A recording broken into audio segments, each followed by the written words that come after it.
response from your team after Thursday that you would want to see? Yes, yeah, for the most part, yes. I seen the response from the staff, from myself, from the team, and yeah, well, I like our two practices were today was a lighter. But yeah, no, yeah, we that was, and it wasn't the guys, right? It was the staff.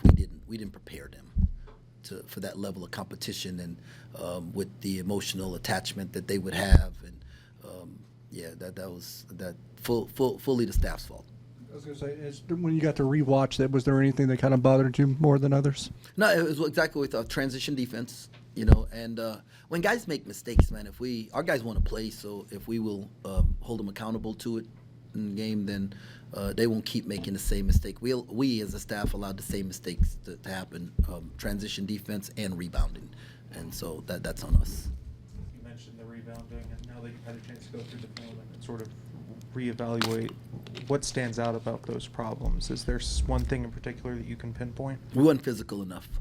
And so it's we play in a grown man's league, and this was a great wake-up call for us. That size is not enough. You've got to be physical as well. That first practice after the game, what was the sort of mood like during that practice? Oh, it was great. Guys want to get better. Had guys, call me and, ask questions and have some comments, and, some guys that took ownership of stuff. And so everybody was in it to get better.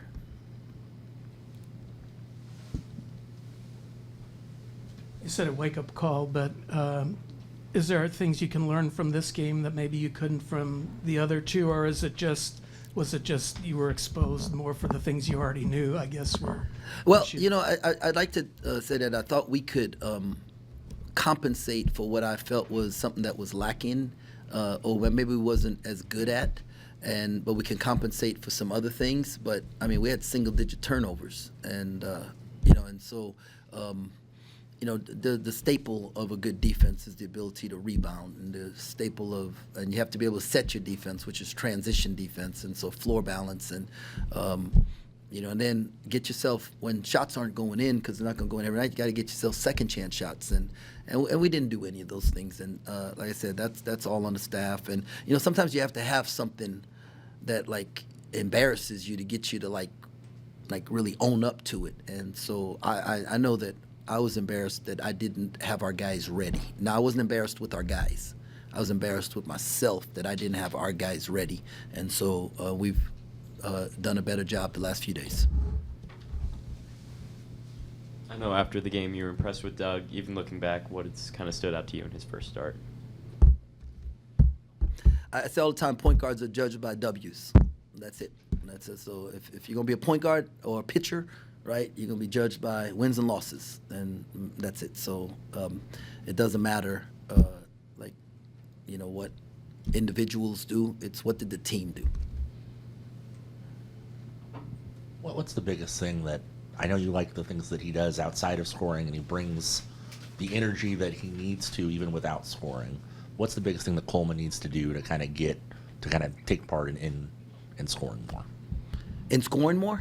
I don't know if it's Coleman. I think it's us. We got to put him in better positions where he's more comfortable. Like, instead of having him adapt to us, we got to adapt to what he does best, and that's a collaboration between the staff and him, and picking his brain. And some of the other guys, like we got some other guys who can, put the ball in the hole if they're put in the right positions. And now that I feel like they're buying into how we want to play and what's important to us. Now we got to figure out what allows them to be the best version of themselves. And then just because of the weird time that it's kind of falling in the air, I'm not sure what the status is and how much you can say, but the commitment that you guys got today, can you comment on that at all? Yeah, I'm not allowed to comment on that. We saw Brendan, I guess, struggle to shoot from three against LSU. Were they defending him a different way, or were that just shots not falling? Yeah, no, they did a good job of making crowding the space and not letting him get any easy catches, and we have to do a better job as a staff of creating better opportunities for him with that, and you can expect that the rest of the year. And somebody wants to they know they have to take that away because he's a weapon. And then it's up to us to create some creative ways to help him get open.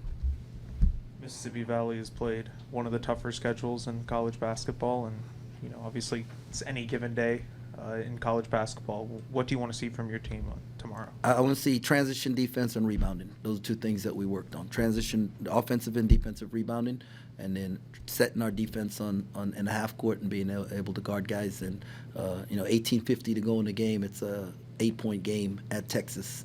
And Texas is a really good team, so we don't take anybody lightly. We have to keep getting better, and they're gonna come. They're coming in to try and get a win, and we have to bring the fight to them.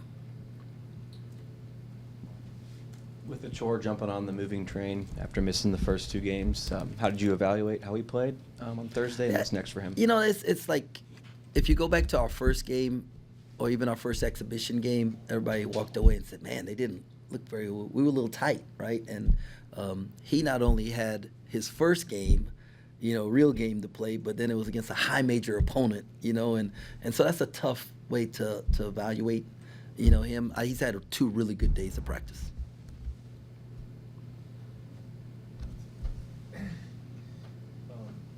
If I could look ahead just a little bit, what excites you about getting away for a little bit and taking this team to a neutral sites play tournament?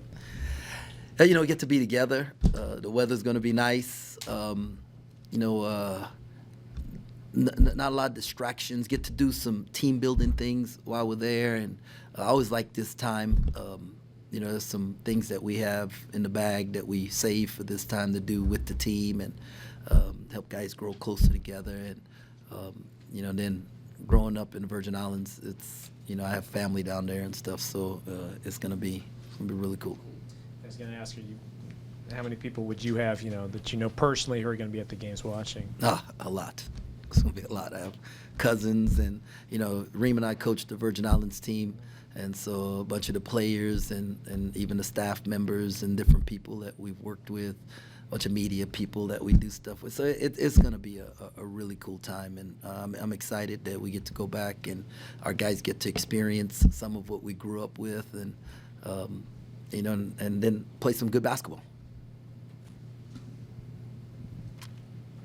You mentioned the basketball, and I think it's like 3 games in the span of 4 or 5 days. How do you sort of balance that and making sure that the guys get to experience the Virgin Islands and not, just focus on basketball all the time? Well, we're going in like a day early, and so when we land, and then the next day it's an off day. So as far as no game, so we'll do some prep, but they'll also get a chance, go out on a catamaran for a little bit, and we'll have a good dinner. The night that we get there, we have a dinner on the beach, and so it's some really cool things that we do with them, and it's business, right? Like for the staff, it's business, but we also I just remember 2 years ago when we were in the Caymans, and we did a walkthrough outside, right? And I just stopped the guys and I said, "Look," and I mean, the beach and the water, and people on sailboats or whatever they were, just like. And we get to do it in that type of environment. Who gets to do that? How many people get to do that in their life? And so just get them to enjoy and appreciate the opportunities there for them.